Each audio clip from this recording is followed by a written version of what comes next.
Narito na nga ang ating pagkabangan ngayong Huwebes sa abot kamay na pangarap. Muntik-muntika na ngang maabutan at mahuli ni RJ. Itong si Carlos Benetes dahil sa nakita ito na may kasama sa loob ng kotse at duda nga dito ni RJ na baka ito nga si Moira. At agad naman napansin ni Carlos Benetes na may sumusunod nga sa kanila at dito rin na sinabi ni Moira na kotse nga ito ni Robert. Kaya agad din nakaisip ng paraan itong si Carlos upang ilihis itong kanyang kotse at hindi diretso sa airport.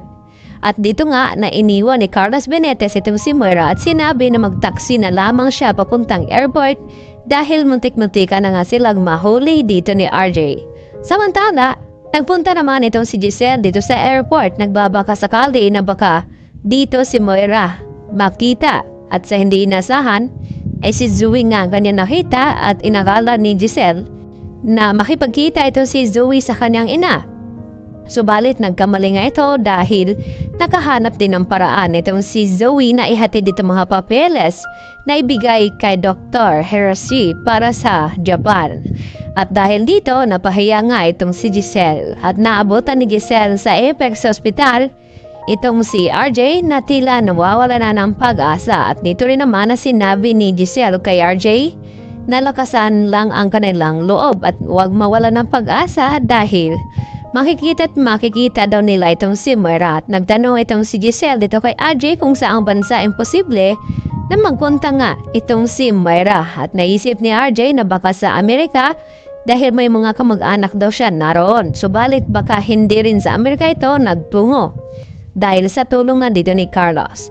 At nakipagkita naman itong si Zoe at pinuntahan sa Eastridge itong kanyang ama na si Doc Carlos at tinanong kung natuloy ba ang pag-alis ni Moira. Dito na lamang ni Zoe na hinayaan ni Carlos si Moira na papuntang airport dahil sa muntik-muntika na nga silang mahuli dito ni RJ. At maya-maya nga ay nakatanggap ng isang tawag itong si Carlos at ito na nga si Moira at ibinalita na nasa Japan na nga siya at tatakasan niya itong mga pulis.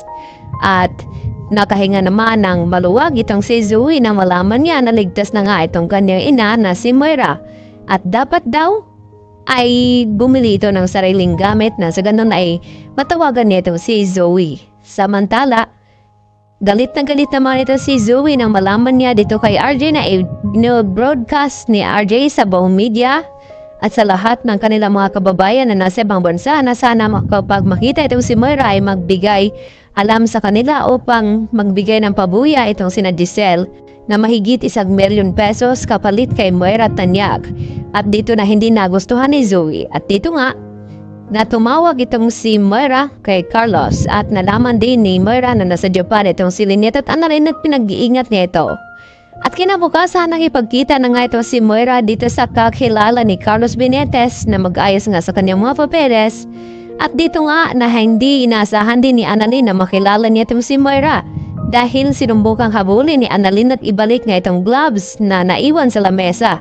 Sa inakala na ibang tao nga ito at nang makita nga ni Annalyn kung sino ang kanyang nakita, ito na nga si Moira, ay laking gulat nga ni Annalyn Santos. At dito naman na dali-dali na tinuwagan ni Annalyn ang kanyang tita Giselle upang ipag-alam na nasa Japan nga itong si Moira. At kinakailangan nagawan agad nila ng search warrant o para mahuli agad itong si Moira. Yan na po at marami pong salamat.